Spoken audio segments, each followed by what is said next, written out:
Yo, what's up mga ka-DIY? Ngayong araw ipapakita ko sa inyo kung paano magpalit ng bulb ng Mio 125i. Bakit tayo magpapalit? Magpapalit tayo kasi sa ngayon hindi na siya gumagana. Kung mapapansin nyo dito sa video natin, bubuksan ko Ayan. So wala siyang tail light. Ayan. Naka-on na yung ilaw natin. So wala siyang tail light at pinakamalupit niya mga kaibigan, walang brake light. Nakita yun, hindi umiilaw. So, ano kaya ang possible na problema dito? Malamang, maaaring pundido na yung bumbilya natin. So, ang gagawin natin, papalitan lang natin yan ng panibagong bulb na nakikita nyo sa screen natin. So, paano to Disclaimer lang mga kaibigan, hindi po ako expert pagdating dito sa mga ganito. DIY lang po to at based sa mga experience lang natin ang ginagawa natin. Okay, patayin na natin to. Alright, so ano bang kailangan nating tools? Kailangan lang nating tools ay itong mahiwagang Phillips screw, head screw driver. Okay, so papakita ko sa inyo, ganito lang kadali. Kung first time nyo lang dito sa channel natin, please like and share. Subscribe na rin kayo para lalong lumakas ang ating channel, diba? Okay, so gagawin natin, kakalasin natin yung bulb. Ito siya, may nakikita kayo ditong dalawang screw. Tatanggalin nyo lang yan. Hindi nyo nakikita, lalapit ko para sa inyo dahil love ko kayo Ito, kita nyo yan. At ito, okay, gawin ko na. Ganito lang. Siyempre sa pagtanggal ng screw, ay counterclockwise katulad nito. Pakaliwa. Ganyan, Diba? Yan lang kadali, mga kaibigan. Mga DIY. Alright. Kung meron kayong mga impact drill, mas maganda, mas mabilis silang magtanggal. Pero tayo ay classic lang. In case na wala kayong mga power tools. Ayan. Alright, so ganyan lang kadali. Once na matanggal mo yan, i-slide mo na lang yan. Okay. Slide mo yun, ayan na. Ayan na, diba? Kung makikita nyo, sobrang linis. Ganyan kalinis ang ating ilaw.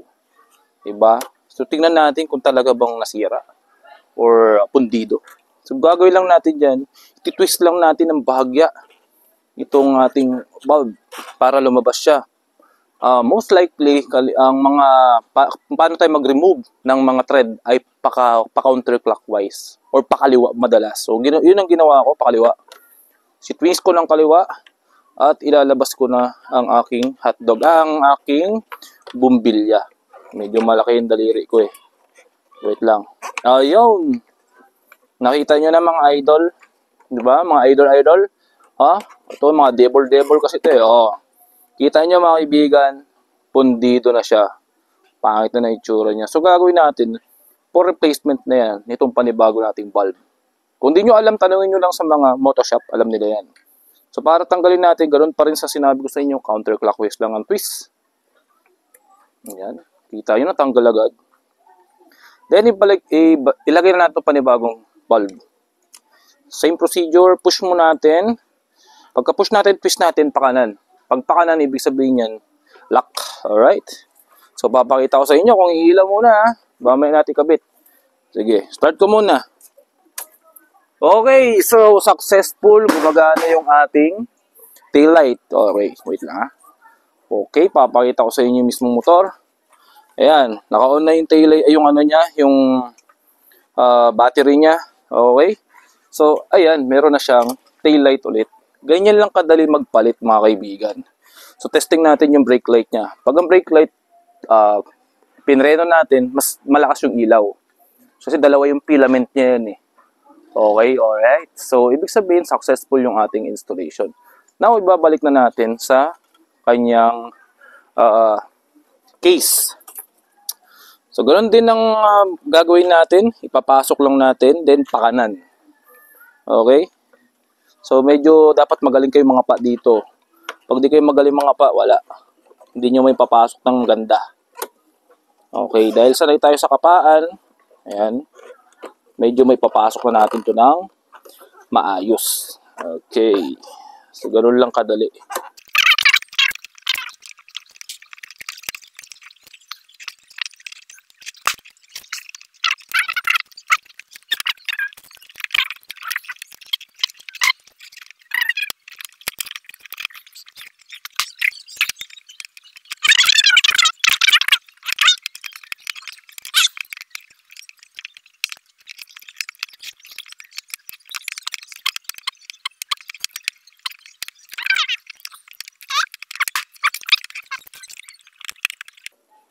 So, yun. Nakabit na natin. Alright. Next natin gawin, ibalik na natin tong kanyang case or shield niya.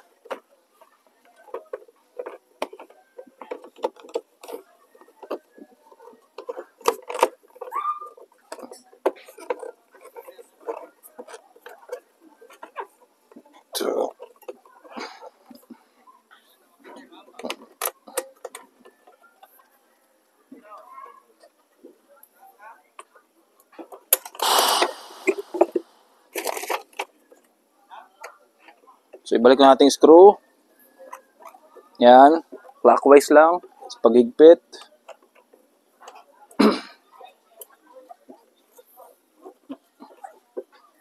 Okay, lock natin. The moment of truth. Tingnan natin kung naging successful yung ating installation. Alright. Yan natin ipupwesto. Para hindi nyo masyado makita yung aking plate number. Kita nyo? Umilaw na. Next naman, papakita ko sa inyo kung nagbabrake. Alright. So yun, naging successful yung ating installation ng bulb, real bulb ng Mio 125i. Kung may bago natutunan kaibigan, please like, share, and subscribe. Hanggang sa muli, paalam.